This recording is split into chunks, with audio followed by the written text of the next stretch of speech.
MGB Telma, des actualités uniques, dynamiques et renversantes dans le journal TV. El Mondes, mety ho an'ny karazana fiara rehetra ary miantoka ny hatsarany. El Mondes, hitanao ny vaovao.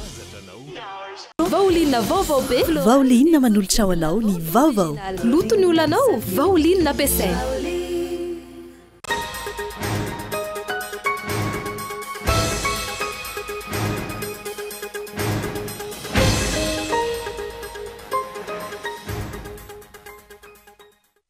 Sarotra ny fampiarana ny lalàna amin'ny feno fifamoivoizana eto amintsika noho ny fanitrana sy ny goragora-dray indrindra ny eto Antananarivo renivohitra.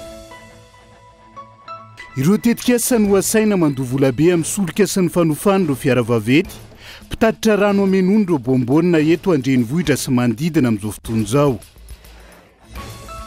Manomboka mitranga ny olana amin'ny fisiany ireo taksi bisikileta eto an-drenivohitra amin'izao fotoana izao, raha tsy ilaza fa tsy nitranga atendy Anozibe. Tonga tany amin'ny Aleda Baobaba Morondava mipiazakazaka VTT amin'ny hetsika Taikotikireny maraina teo, rehefa niala tao Beloha-sur-Mer ho Malmaraina. 12 farafahakeliny ireo olona maty vokatry ny daroka bomba nataon'ny tafika Israeliana tao avaratra Bande de Gaza ho Maly, sekoly izay nitobiany ireo mpitsoponenana vokatry ny ady no lasibatra tamin'izay. Ny antsiprian'izay.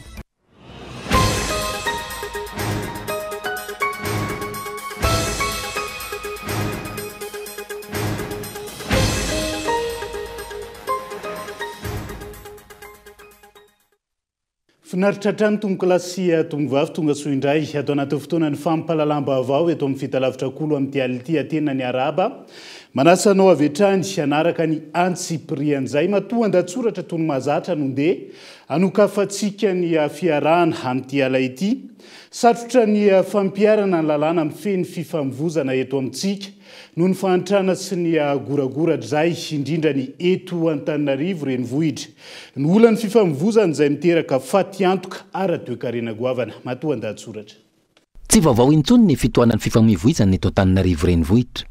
Antony maro no mahatonga izany, raha tsy ilaza fa tsy ny fitombony isan'ny fiara mivezivezy, ny mpivarotra amoron-dalana, ny taksi be, ny sarety, ny fiara vaventy mandeha ivelan'ny ora voafaritry ny lalàna, ny tsy fanaran-dalàna sy ny maro hafa.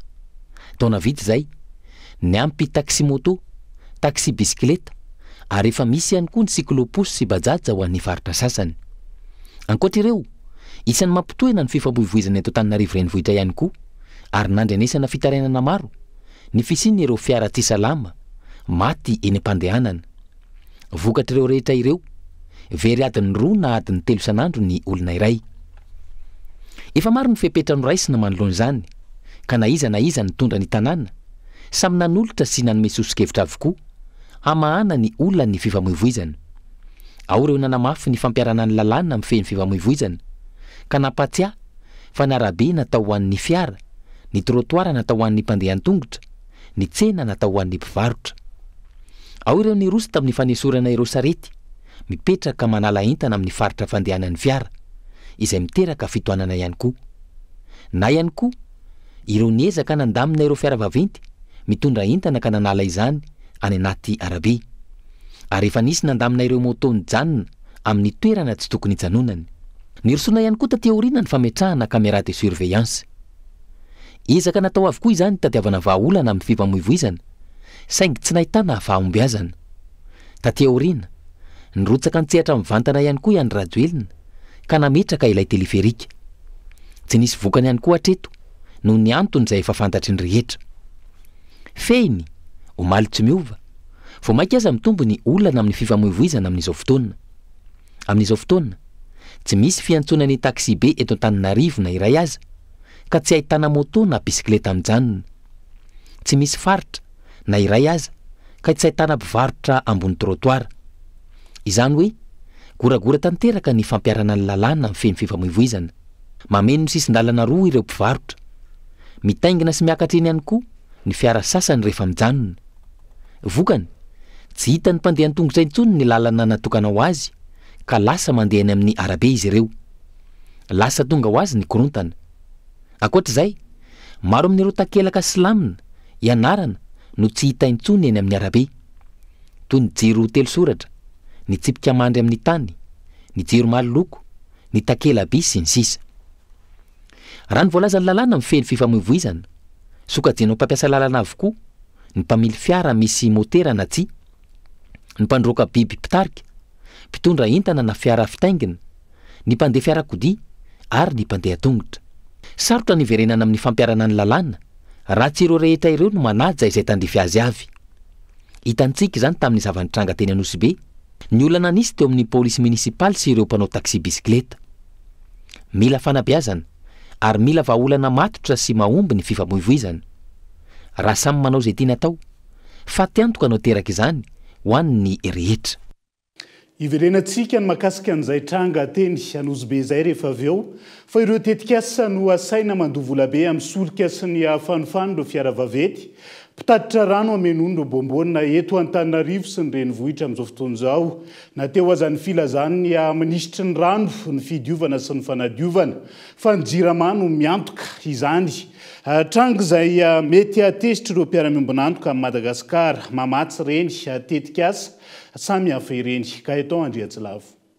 Naritra 12 ny fivoriana teny amin'ny anteny meram-pirenena Omaly, nandritra ny fandaharam-potoana voalohany natolotry ny vondron'ny mpanohitra ho fampiarana ny voalazan'ny lalam-panorenana amin'ny andinin'ny 200 nosafidian'izy ireo ary voakasika tamin'izany ny ministry ny folo alin-dahy, ny ministry ny filaminam-bahoaka, ny ministra délégué misahana ny jandarmarie-pirenena, ny ministry ny rano, fidiovana sy fanadiovana, ny ministry ny angovo sy ny akoranafo ary ny ministry ny asa vaventy.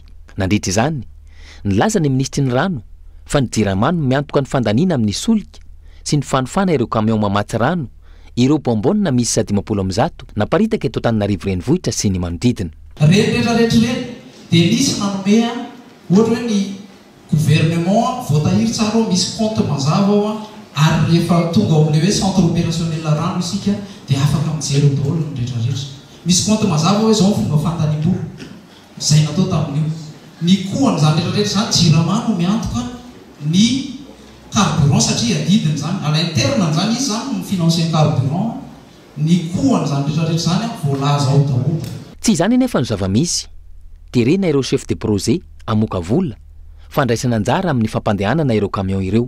Araka ny tatotra azo tamin'ny tompon'andraikitra iray amin'ireo tetikasa voakasika izany, 7 tapitrisa ariary isaky ny tetikasa no tsy maintsy aloha. Izay mbola tsy fantatra mazava hatreto, na isan-kerinandro ny fandoavana io volabe io na isam-bolana. Ny tranga tahaka izao izay mahakivy, mandisy fanantenana ireo mpiara-miombonantoka, mamatsy vola ireny tetikasa ireny. Antony, mety hiakatra fitsarana ny raha tahaka izao, izay mendrika fanodikotinam-bola.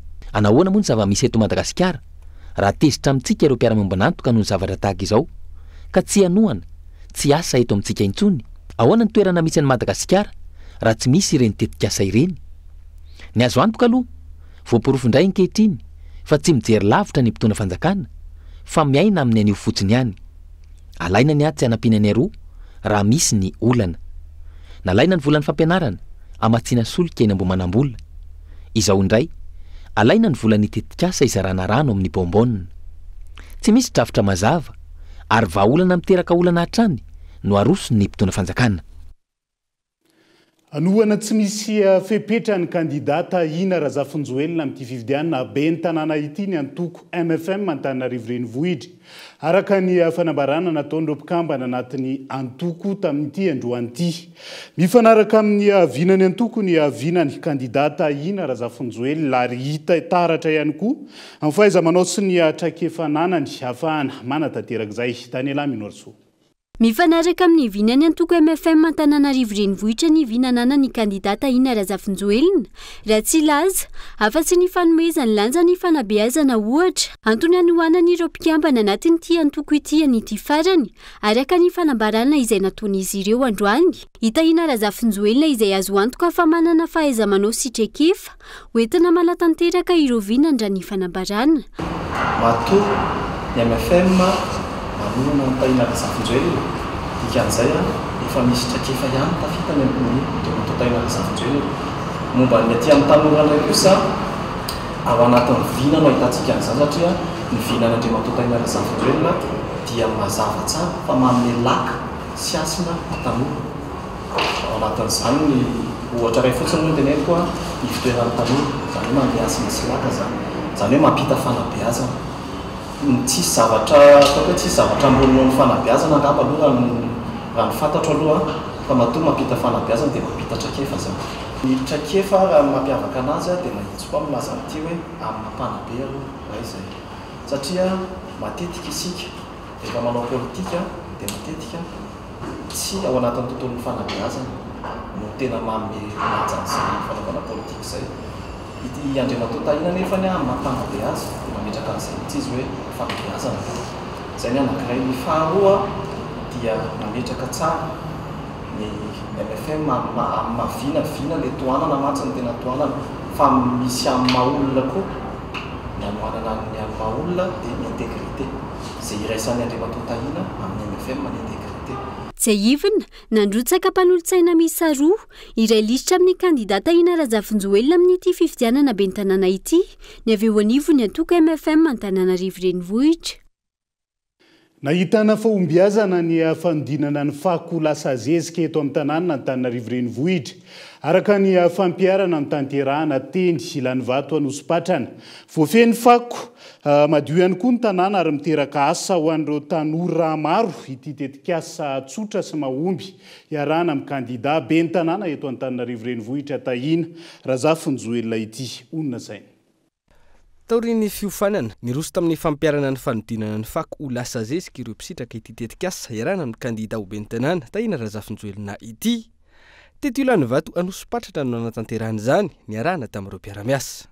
Famoronana asa ho an'ny tanora amin'ny alalan'ny fitantanana ny fako eto amin'ny renivohitra zany mba ho lasa tanàna madio ary ireo fako ireo zany dia avadika ho lasa compost ao anatin'ny fito andro dia androany zany hiatrika le hoe tena fanamboarana le compost ahafahan'ny olona tsirairay any atokantrano zany misitraka le fako zany mba tsy ho lasa hoe vesatra ho an'ny tanàna fa ho lasa avadika ho zavatra mahasoa zany. Ary zay zany anisan'ny hoe natona Tahina zany satria hitako amin'ny fitadiavan'ny vahaolana zany hitako hoe fanandrify zany ny zavatra eritreretinay. Teknika tsotra sy mahomby no nampiarina ka zezika 100 kilao no azo tamin'ity fanodinana ny fako teny ilany vato anosipatrana ity. Mampiasa ny antsoina hoe activateur mba hamadihana ny fako ho lasa zezika ary ao anatin'ny 7 andro farafahelany efa azo ampiasaina io zezika io. Aingana araka izany ny tombontsoa azon'ireo mpisitraka ity tetikasa ity. Resy lahatra tamin'ilay izy satria mangetaeta fivoarana sy fandrosoana ary le izy mitondra fandrosoana tsy ho an'ny tena manokana fa ho an'ny isa-tokantrano dia fiofanana atao zany satria resaka momba ny fitantanana ny fako miteraka asa ho an'ny olona maro dia eo koa ny fahadiovan'ny tanàna. Misaotra betsaka ny Tahina Razafinjoelina amin'ny fikarakarana sy fanatotosana izao. Zavatra hita tsapa dia anisan'ny ananana tombotsoa amin'ny zavatra rehetrarehetra ny fampiofanana nomeny sy natolona. Ny fahadiovana eo ihany fa eo koa ny fidiram-bola satria ianao efa mahay an'ilay manao zezika manodina an'izy ho lasa zezika dia zezika nefany azonao ampiasaina amin'ny fambolena dia misy koa afaka amidy le izy azo avadika ho zezika avokoa ny fako rehetra ankoatry ny tavoahangy sy ny plastika ho ny teknisianina toana ho an'ny fambolena amin'izao fitangan'ny vidin-jezika izao fa ihany koa mamorona asa maro entina hanatsarana ny fidiram-bola. Ijanona eto andrenivohitra izay hatranosika fa makasika ny sehatra ny fitaterana vetivety manomboka mitranga ny olana amin'ny fisian'ireo taxi bicyclette eto Antananarivo renivohitra amin'izao fotoana izao raha tsy laza fa tsy ny tranga teny Anozobe tamin'ity androany ity. Tranga izay entina milaza fa sarotra ny iverina amin'ny ara-dalàna noho ny fisian'ny goragora eo amin'ny fifamoivoizana eto amintsika sy ny fahantrano ny vahoaka malagasy ihany koa. Kaeton Andriatsilava.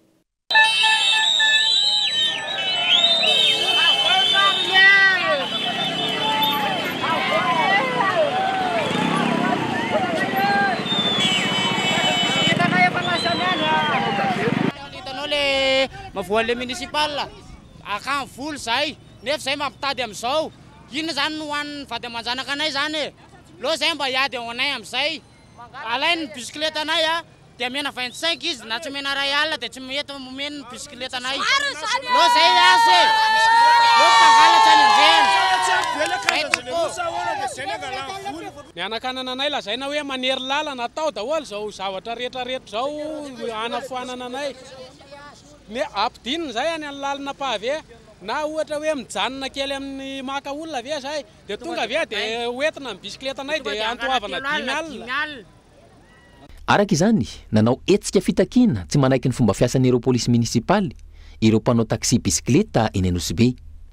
Izy ireo izay mihoatra ny 2 amin'izao fotoana ankoatra ireo any amin'ny faritra hafa.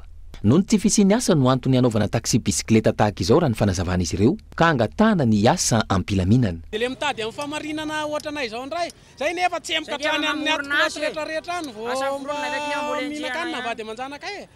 Efa nisafidy an'ity izany mba tsy hoe angalatra zay ne mahavita koa raha ohatra hoe angalatra e. Fa zany hoe tsy hanao an'izany zay fa mitady amin'ny famarinana zavatra mba takinay zany hoe mba mila mitady amin'ny famarinana zay dia izay ensehany zay fa lao zay asa pilaminana ataonay reniny zao rehetra mihitsy hoe lao zay asa pilaminana fotsiny dia mijanona zao fa raha ohatra ka mbola entsehana foana zay mandritra ny herinandro ambony io dia mbola foady eo noho zao ary tonga dia ho zavatra entsana amin'izay no ataonay eo. Raha ny zava-misy tsy tokony ho any amin'ny afovoany amin'ilay voarapita no andalovan'ny taxi bisikleta ireo ka antony nametrahana polisy munisipaly ampatsiahy izy ireo izany fandaminana izany. Sarotra nefa ny firosoana tamin'izany no ny fahantrana iainan'ny vahoaka malagasy sy ny fisiany goragora amin'ny fifamoivoizana eto Antananarivo renivohitra any ka lasa ara-dalàna ny zavatra tsy ara-dalàna. Ilay lalana voatokana ho an'ny bisikleta amin'ny faritra Anosy-Be iny ihany koa izay feno mpivarotra avokoa amin'izao fotoana. Misy ny lalàna amin'ny feno fifamoivoizana ka izany ny tokony ampiarina sy arahana isiny ny filaminana sy ampiana ihany koa ny fitohanana. Amban'ny tahany fihinanana enomby eto amintsika oharina amin'ireo firenen-kafa tsy misy afa-tsy 5 kilao isan'olona isan-taona zany raha 12 kilao isan'olona isan-taona eo maneran-tany. Ny kalitaony enomby eto an-toerana ihany koa izay tsy ampy ireo karazana singa mahavelona na élément nutritif raha ny fanazavana Daniela Minoaso. Raha tokony alany enanomby 12 kilao io isan-taona ny olona iray maneran-tany, mbola 5 kilao isan-taona ihany hatreto no lanin'ny malagasy iray eto Madagasikara. Izany hoe tsy ampy ampafolony izay 12 kilao izay raha ny fanadidinana ataony ireo manam-pahaizana. Ny tany fihinanana enanomby eto amintsika izay tsy vitany hoe ambany fa mbola tsy manaraka ny fenitra iraisam-pirenena ihany koa ny kalitaony raha ny fanazavana. Mbola sady efa kely no antsika le qualité an'le nombontsika kosa tsy ampy ara-pivelomana satria raha nataony analizy dia ny calcium sy ny chrome ihany nanaraka ny fenitra iraisam-pirenena. Fa ny ambon'ny élément hita misy zany ny hita fa dia ambany misy potassium, misy chrome, misy chlore izay ilain'ny vatana nefa ny tsy ampy ao anatin'ny tsy ampy ireo entin'ny enomby. Qualité an'ny enombontsika mihitsy zany ny tena hoe mety tsy zatsy ny tena hoe tena zay no izy fa mety hoe ny zavatra hohaniny ohatra ny tsy ampy tsy voakarakaraka tsara koa izy. Afana mameno ny banga amin'izay tsy fampiana singa mahavelona na élément nutritif anatin'ny enanomby izay araka izany tokony hanao sakafo maro loko ny tsirairay afana miady ihany koa amin'ny tsy fampitsakafo indrindra ireo any amin'ny faritra tena voakasika izay tsy fampitsakafo izay eto amintsika raha ny fanazavana trany. Raha ny raha zany tsika ka tena hoe te hiady marina tsy fampiana-tsakafo tsy fantatra hoe ny any atsimo ohatra moa zany efa tena malaza hoe tsy dia ampy sakafo olona dia ampianarina ny olona hoe ahoana ny fomba sakafoanana dia eo ihany zany hoe ampianarina tsara anana le plan alimentaire correct dia fanaovana zay plan alimentaire correct zay dia fiainona ny zavatra hafa dia izy ka tsy hoe vafo minambary sy roka tsy vafo lakonoany isan'andro mba hovaina zavatra hafa. Araka izany, tsy misy afa-tsy ny fanovaovana ny sakafo hanina irery ihany no vahaolana tokana ahafahana miady amin'ny tsy fampitsakafo eto amintsika raha tsy te hiditra anatin'ny fihinanana fanafody ny olona iray. Mila mahay mijery zay tokony atao lara-pamena ny ampitondra fanjakana manoloana ny ady amin'ny tsy fanjari-tsakafo amin'izao fotoana izao. Misy ireo drafitra sy politika mpanjakana napetraka ho fidina amin'izay. Saingy tokony hisy hatrany ny fanatsarana indrindra manoloana ny fiovan'ny toetrandro. Ilaina ny fitrandrandro antotanisa sy antotan-kevitra androsoana vahaolana mikasika izay fanjari-tsakafo izay. Hoy teo anivon'ny ministera ny fambolena sy ny fiompiana nandritra ny atrikasa fametrahana ny tambazotra iraisana momba ny fanjari-tsakafo aty amin'ny ranomasimbe indiana. Fanampanazavana. Raha mahalala moa zany fa Madagasikara dia misedra ataontsika hoe olana tahaka ny ohatra ny hoe ny haitany sy ny vokatra ny fiovaovan'ny toetrandro dia marefo zany ny ravitra ra-tsakafontsika. Saingy kosa izay indrindra ny antony hoe mila mamondrona ireo karazana tota-kevitra sy tota-nisa itsika ahafahantsika mahafantatra hoe aiza ho aizintsika ary mandray ireo fanapahan-kevitra tokony ho raisina ahafahana manana tsara n'izay ataontsika hoe ravitra ra-tsakafo sy fanjariana ra-tsakafo izay. Dia izay ihany koa no entintsika amin'ny seny vetivety ao anaty tokafoy. Aza misaraka aminay ary.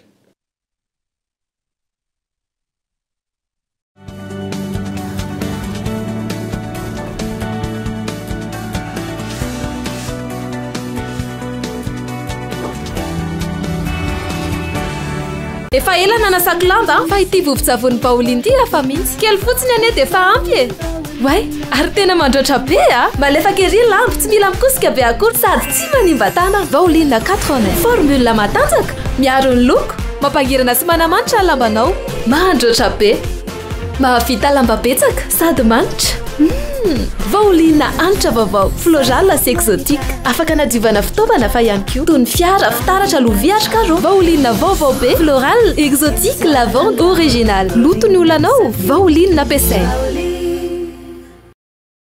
Ho famaranana ny fahadimy taona ny reko fampisehoana hafa mihitsy ny alahady 22 décembre ao amin'ny Palais des Sports Mahamasina amin'ny 3 ora tolakandro. Ny tapakila manomboka amin'ny 7,000 ariary azonao jifaina ao amin'ny ketrika.com sy any amin'ny Foresto rehetra. Reko seho hafa mihitsy ny 22 décembre ao amin'ny Palais des Sports Mahamasina amin'ny 3 ora tolakandro. Infoline 034 05 014 58. Sponsor officiel Telma, Alliance. Sponsor Gold, Fresh. Partenaire média RDJ. Un événement Studio 58.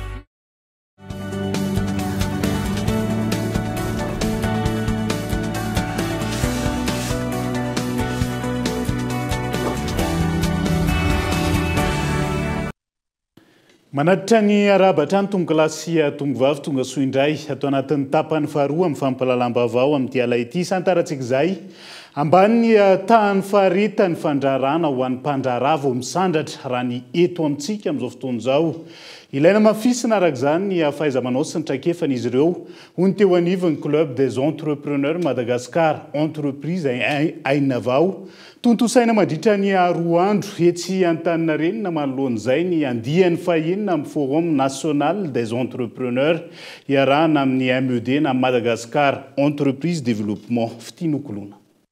Rona telo taona farafahabetsany faharetany fandraharana ho an'ny orinasa madinika sy salantsala ny vao nisokatra raha toka tsy ampy ny fahaiza-manaon'izy ireo. Tanjona ho an'ny Club des Entrepreneurs à Madagascar Entreprise aina avao manoloana izany ny anamafy izany traikefa izany ahafahany ireto farany mandray anjara amin'ny toe-karena malagasy. Araka ny fantatra moa efatra amin'ny 700 zao ny entreprise miforana nandritra ny 3 volana lasa zay.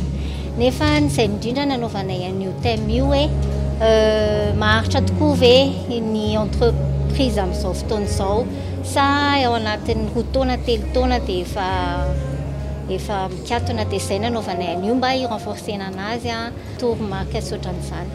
Mety amin'ny alalan'ny infrastructure izay tsy voafehan'ny entreprise tsirairay ilay izy misy ihany koa mety hoe amin'ny alalan'ny visibilité tsy visible tsara ny petites entreprises manampy be an'ireo entrepreneur azo tosika zareo ahafahany velatra zany mandritra ny taona maro. Ny fivondrona ny mpandraharaha malagasy no tsy ampy ahafahana mitady mpiara-miasa sy lalam-barotra raha ny fanazavany teo anivon'ny MED na ny Madagascar Entreprise à Développement antonina namafisana izany mandritra ny fiaonam-be nasionaly ho an'ireo tanora mpandraharaha ity. Ny azo tenenina dia nisy étude na étude d'impact telo taona taorinan'ny ireo mpandraharaha izay nandalo fiofanana sy tantsorika tao aminay dia hita zany fa ny karazana hetsika tahaka izao dia manome vokatra ary vokatra tsara koatra ary mihoatra lavitra noho ny hoe mianatra ny mandraharaha sy mianatra manangana orinasa fa ny réseautage moa fihetsontsika anazy no anisan'ny clé tena hoe ngiza be ahafahan'ny orinasa anankiray maharitra sy manitatra ny tsenany. Araka izany, nanomboka androany ary tohatra amin'ny rahampitsony adian'ny fahaenina amin'ny Forum National des Entrepreneurs etsy Antaninarenina. Mandritra izany no ahitana ireo varotra fampiratiana ataon'ireo mpandraharaha anatin'ny Club des Entrepreneurs Madagascar Entreprise Ainavao. Isy ihany koa ny atrikasa fifanakalozana ho fanamafisana orina ireo mpandraharaha malagasy ireo. Izay ny fandrarana fa makasika ny asa tanana vetivety. Isan'ny sakana lehibe tsy mampivelatra ny sehatra ny tsy fisiany lalam-barotra ahafahana mamoaka ny entana amin'izao fotoana izao. Ho fanampiana azy ireo natsangana ny endriko izay ivitoerana ivarotana ny vokatra malagasy ary ahitana vokatra malagasy maro samihafa ihany koa. Ny Elarana Evson. Saika mbola maro be ireo fampanao asa tanana eto Madagasikara no tsy tafarina taorian'ny nivalana aretina Covid-19. Tao ihany koa ireo mpanao asa tanana izay niforona tao anatin'ny nivalana aretina iny Antony Verias. Na izany azy, isan'ny mbola sakana voalohany amin'ny fampivelarana ny sehatry ny asa tanana eto Madagasikara ny tsy fisian'ny lalam-barotra ahafahana mivarotra ny entana izay vokarin'izy ireo. Tsy manana fahefana hanitatra lalam-barotra ihany koa fa ny ankamaroany ireo mpanao asa tanana majinika ka ho fampiroboroboana ny asa tanana malagasy no antony hinananganana ny ivitoerana endriko izay ahafahany ireo fampanao asa tanana mivelatra sy mivarotra ny vokatra izy ireo. Tao aloha zany dia tsy maintsy voalohany aloha tsy maintsy orinasa ara-dalàna aloha zany zay ny sivana voalohany faharoa antaninay ny vinan'le orinasa hoe inona aiza inona ny stratégie tondranareo ny orinasanareo dia tsy maintsy mitovy amin'le anay zany ny cible zay vao afaka miara-miasa amin'ny entreprise malagasy tonga eto aminay zay.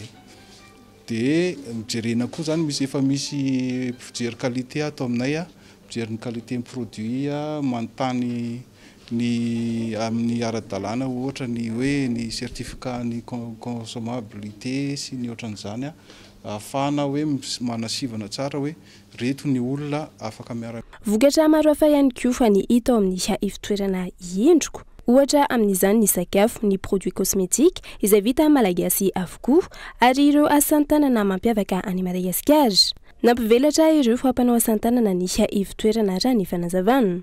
Mpandrarahana zany dia ohatra ny hoe sendra nandeha taty amin'ny Dave Garden efa hitako izy tany amin'ny Arcadia fa za moa zany amin'ny fiainana dia mieritreritra hoe misy fotoana ndolona zavatra rehetra dia tsy niazakazaka tany amin'ny Arcadia fa taty vao nahaliana anazy zany satria nahita le produit zany hitako hoe zavatra izay hoe tsara kalitao daholo zany ny zavatra raisiny.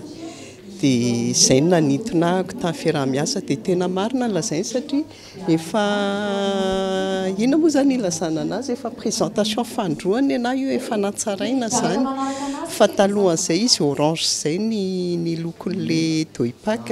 Voarana tokoa zao ny fanjifana vokatra malagasy surtout après an'le Covid-19 teo zako dia miabetsaka ny olona liana amin'ny vokatra natoraly sy ny vokatra malagasy satria hita sy tsikaritra fa ny rona kokoa tany amin'ny asa tanana sy ny fanomezan-danja ny vokatra malagasy ny artisan dia hita fa mialiana kokoa ny gasy manjifa an'izay vokatra malagasy zay akoatra ny vahiny no mazava ho azy. Ny ivelatra amin'ny sehatra iraisam-pirenena no isan'ny tanjona amin'ny fitadiavana lalam-barotra ho an'ireo fampanao asa tanana malagasy raha ny fanazavana. Isan'ny takiana sy mila apetraka ihany koa fa ny kalitao vita malagasy. Tonga tao amin'ny Aleda Baobaba Morondava ny mpiazakazaka VTT amin'ny hetsika Taikotkery andian'ny fatelo maraina teo rehefa niala tao Beloha-sur-Mer ho maraina nafotaka ny 10 satria lalana mirefy 7.9 kilometatra no tsy maintsy nolalovana tamin'izay ka etao Andriatsilavo.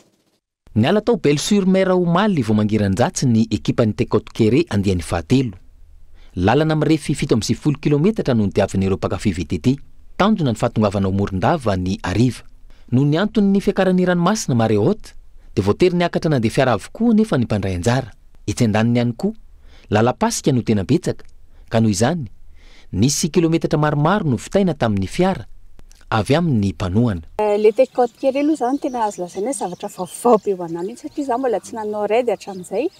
Dia raha ny mahazatra ana 40 km fa ty tena 532 km no natao dia zavatra exceptionnel tsy mbola nisy ohatr'izay. Ny ekipa mahafinaritra, ny organisation mahafinaritra. Teny amin'ny Allée des Baobab, toerana isan'ny mampalaza ny Madagasikara, ny fahatongoavana ny maraina teo. Lalana mirefy 20 kilometatra, miala ao Morondava no dingana famaranana araka izany. Tonga soamatsara tena amin'ny Arive avokoa ny mpandray anjara misy 12 tamin'ity andiany fahatelo amin'ny Tekotokere ity. Samy afa-po avokoa ny tsirairay, na ny mpikarakara na ny mpandray anjara. Tsara be Madagasikara sy ny natiora. Faharoa manaraka an'izay somary lavalava ihany ny dingana natao tao anatin'ity andiany fahatelo ity izay tao anaty fasika satria dia manaraka ny sisin-dranomasina ny tanàna avy ao Belle-sur-Mer hatraty Morondava. Isan'ny zava-baovao nandritra ity Tekotokere ity ny fandraisan'ny club mirevy beka anjara. Ity club ity araka ny anarany dia rafetin'ireo mpakafy VTT eto Andrenivohitra. Hitanay fa intéressant zany le cause voizany zareo nangataka tamin'izareo zay raha afaka miparticiper miaraka amin'izareo. Zareo nanaiky an-tsitrapo izay isaorana etona ny fandraisan zareo anay. Mahafinaritra ny fiarahana ary maniry raha mbola mitohy zao taoko zao amin'ny fotoana manaraka.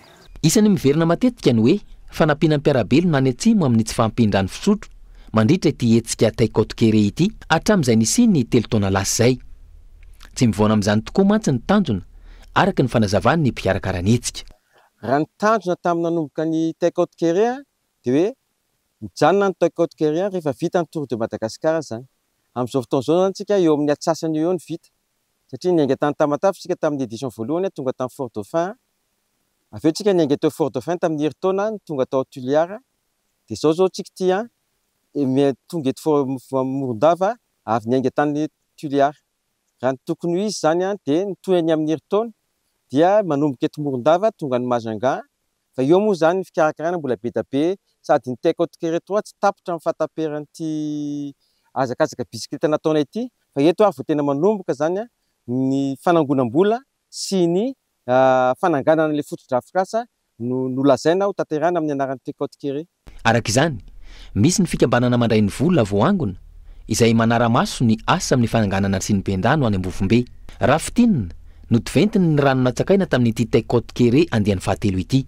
Na afa-po ny vokatra ho iatrany ny mpikarakara. Ny dingana tsirairay isan'andro ny eritreretina vitaina. Nafinaritra tena nafinaritra atao anatin'izay koa zany zavatra tsara atao anatin'le hetsika natao koa zany ny firahalahiana tamin'ny rehetrarehetra izay nandray anjara zany na niaraka tamin'ny mpanao gazety izay nanaraka anay koa tena nafinaritra be mihitsy tena ohatrany hoe tsy miazakazaka bisikileta zay fa ohatrany hoe mandeha manao vakansa tao anatin'le fiarahana rehetrarehetra. Eo amin'ny hoe zavatra mety tokony ho jerevana sy mety hatsaraina angamba rehefa dinianay rehetra zany dia ohatrany hoe lava loatra ny dingana tsirairay nataonao satria nisy dingana 120 km 100 km anakefatra angamba nisy zay teo tena rehefa tonga ny ariva somary vizaka be daholo ny tsirairay nanaeritreritra angamba zay matanjaka be mafy be daholo fa tsika olombelona ihany dia hita izy zany hoe amin'ny manaraka somary atao fohifohy mba tsy ho lasa fijaliana indray zany le izy rehefa vita rehefa tonga amin'ny ariva. Ny fahenina ny volana Desambra ho avy izao ao Tomasina no atao ny lanonam-panomaranana amin'ny fomba ofisialy ny hetsika. tontolon'ny fanatanjahantena izay hatrany manantena fandreseny Madagasikara raha ny fahaizan'ireo ekipa-pirenena malagasy mandray anjara amin'ny fifaninanana iraisam-pirenena amin'ny triplette sy ny tir de précision ho an'ny taranja tsipika ny be ho ny fédération azo antoka ho ny fanazavana ny trakefan'ireo ekipa malagasy misa efatra hanatrika izany any Frantsa ny 5 hatramin'ny 9 ny volana Desambra ho avy izao.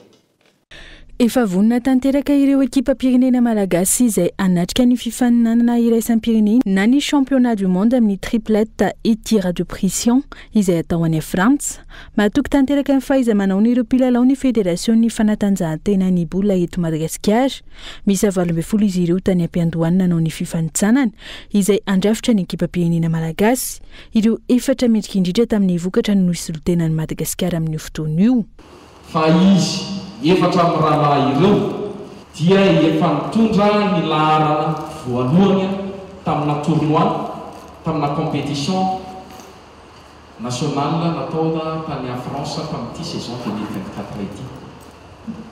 Efa salotra laharana voalohany raha ny indray mandeha namaka dia tena antsika hoe farafahakeliny izay fa ianareo mpanao gazety raha mahafantatra zao hoe firy ny victoire azon'ny Rakla tamin'ny 2024 tia tamin'ny national, firy ny victoire azon'ny Tinakely, firy ny victoire azon'ny Zigla ary firy victoire azon'ny Donald.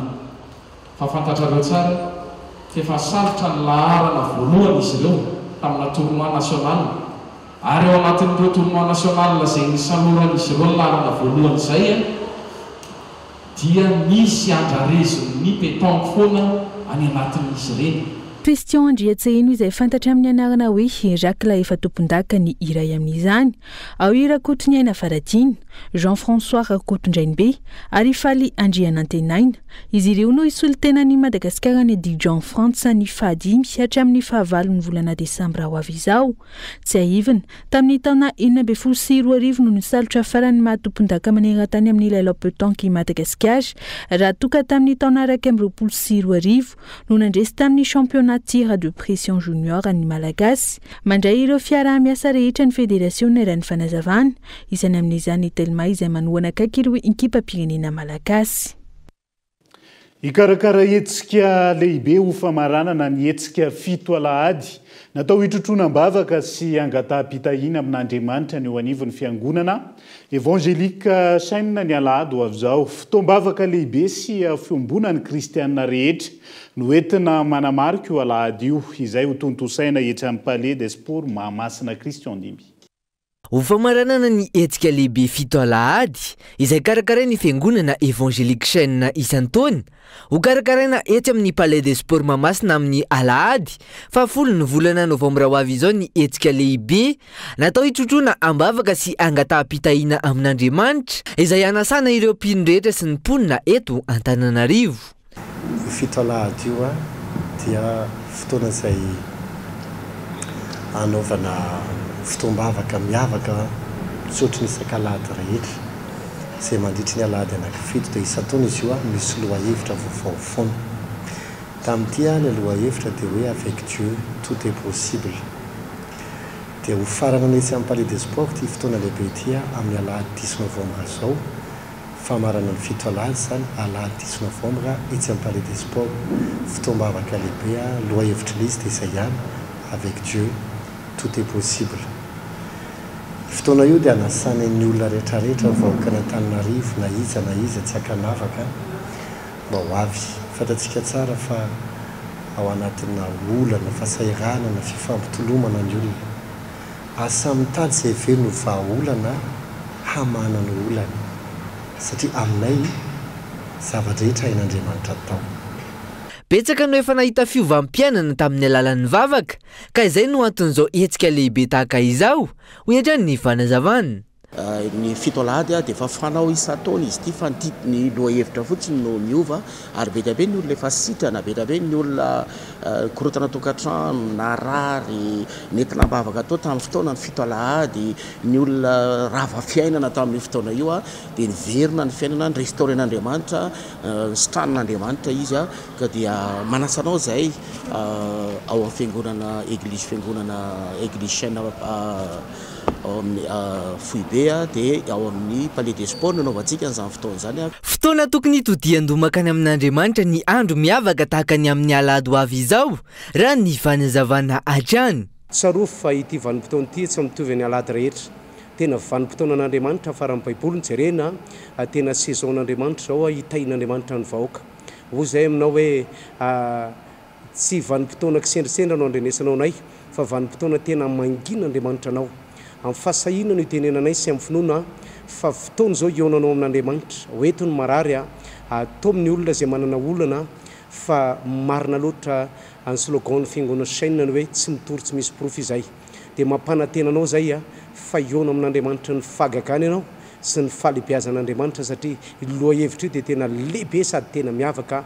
Araka izany misokatra ho anrehetra ary manomboka ny maraina amin'ny erin'ora sasany hatramin'ny roa sy sasany ny fotoam-pivavahana amin'io alahady 10 ny volana novambra ho avy izao io. Sehatra sa efa mivelatra ny fiompiana sy fibaikona chien de race amin'izao fotoana izao. Efa maro ireo karazana alika tazana eto amintsika, maro ihany koa no mankafy ny fiompiana azy. Ireo mpisehatra anatin'izay ny alarany Evson.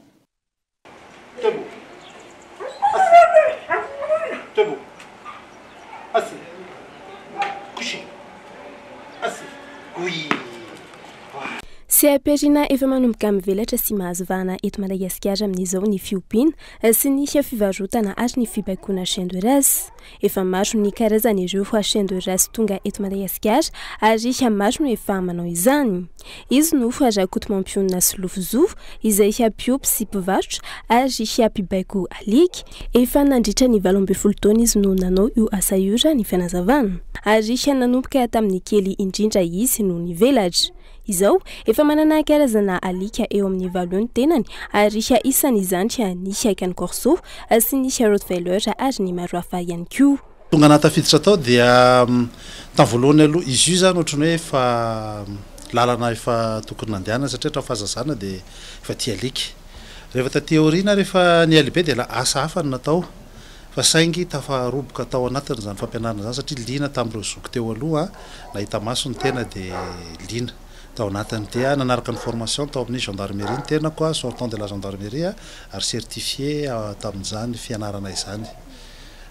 Rehetra moa zany matomboka tsika amin'ny kelikely aloha raha no ana manokana dia niainga tamina malinois zay koa zay ny alikako voalohany indrindra dia nanao resaka production zay nampiteraka dia nivarotra ny zanany. Taty aoriana zany dia nandray ny alikan'olona hafa nampianarana. Ankehitriny zay efa manana alika eo amin'ny valo ny anay manokana ato amin'ny centre ary mampianatra alika eo amin'ny 5-30 alika eo zany zay ato amin'ny centre zao. Mila fikarakarana manokana ny chien de race ary miankina amin'ny rasy ihany koa fa ny fikarakarana azy raha ny fanazavana. Misy amin'ireo fa chien de race no tsy mila fibaikona fa misy amin'ireo fa karazana alika ireo fa no tsy maintsy mandalo amin'izany resaka fibaikona izany. Misy sakafo karazany ihany koa fa ho an'ireny alika ireny.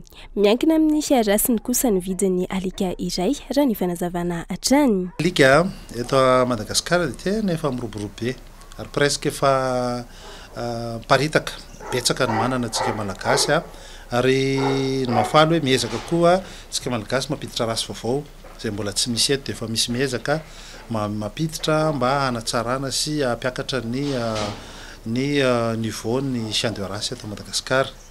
Lafo ny arabidiny moa dia zay lazaiko zay hoe arakaraka le race satria dia tena hitantsika fa misy lafo dia lafo satria misy hatrany amin'ny 25 millions 30 millions de francs izy amin'le race vaovao zay miditra eto miankina mbola misy lafony izany ary fa zay ny azoko lazaina aloha zany amin'izao. Amin'izao isan'ny manimba io sehatra io fa ny fisolokin'ny olona ny karazana rasina alika sy ny filazany ny olona iray ho maître chien izay tsy nandalo fiofanana ihany koa. Koa no entina manakatona ny fampalalam-baovao tamin'ity ala ity ankasitrahany ianao nanarak'izay hatramin'ny farany azadimo. Mbola maro ny fandaharana entina aminao aorian'ny fampalalam-baovao zao isan'izay ny ankitsi-po iarahana amin'ny rakotomanana Richardson Nataleny Brao fitarainana eo anivon'ny fiadidinan'ny Repoblika sy Andriamatora Sambany Alain Désiré sekretera général ny antoko HVM fandaharana izay iresahana betsaka mahakasika ny tontolon'ny fividianana sy ny olany famatsiana herinaratra tsy rano eto amintsika ihany koa amin'izao fotoana izao fandaharana izay anasananao mandrapitafa ho manaraka indray ary tomboko lasy tombovavy elo matompoko.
vaolinina vaovao be vaolinina nanolotra ho anao teo ny vaovao loto ny olanao vaolinina ampiasaina Elmondes mety ho an'ny karazana fiara rehetra ary miantoka ny hatsarany Elmondes il a présenté ny vaovao